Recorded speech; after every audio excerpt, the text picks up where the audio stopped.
Well, Donald Trump has been in office for about 3 weeks now, and we can say that definitely the honeymoon is over.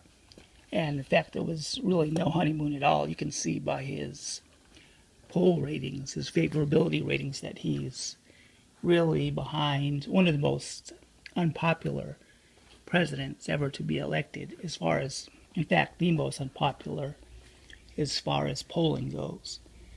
And instead of getting a honeymoon, Donald Trump has been meeting what they're calling the resistance.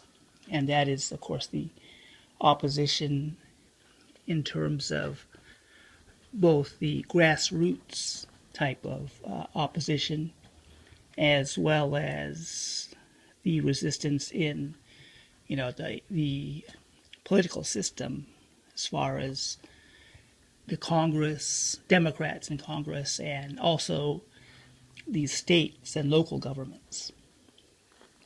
Now, this resistance has taken many forms from the very lowest, the ground level operations and of course, the marches and the protests. Probably the simplest type of opposition that people can do every day is on social media. And of course, that's one of the ways that Trump's supporters, the quote unquote alt right, how they worked for a long time. A lot of that group, that movement consisted mainly of simply meme makers. People on mainly anime websites that created memes that got their message out, using a lot of oftentimes fake news and alternative facts, for example, to get people particularly angry and scared, using the immigrant and the Muslim threats, quote unquote, to rally people around their main guy, Donald Trump. But right now there's also a progressive movement of meme makers that is out there countering the alt-right people. And maybe you can say that Hillary's loss, in some ways motivated these people to become more active.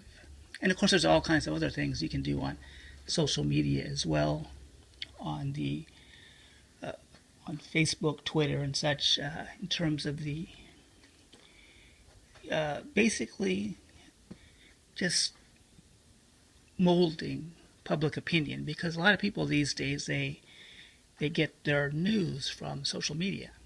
And, they see what their friends are posting on social media, their family, and that's how they form their opinions on a lot of things. So that's something that's easy to do every day.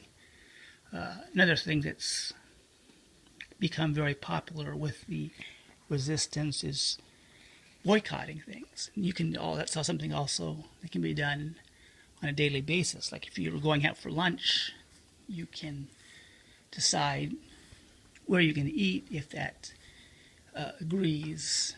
You have to decide whether the companies and the businesses that you patronize are in agreement with what you believe politically, or at least are neutral and are not on your boycott list. And there are boycott lists, plenty of them out there, like, for example, Grab Your Wallet, which is aimed against Donald Trump and his family, or the Dakota Access Pipeline boycott. And that's, again, something simple you can do every day.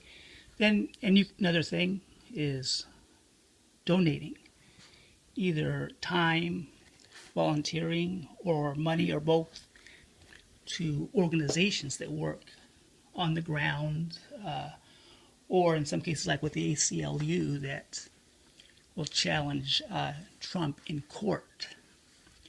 So those are things that can be done, and of course, at the higher levels, the like the state governments are getting involved. The attorney generals, for example, the attorney general in Washington State initiated a lawsuit, successful lawsuit so far against the White House on the travel ban because of there's like a religious test to that travel ban, which is unconstitutional, among other reasons. So we see that going on, and it's going to be quite a rough ride for Donald Trump, judging from what we can see now, because he's not. There was a thought that he may have just been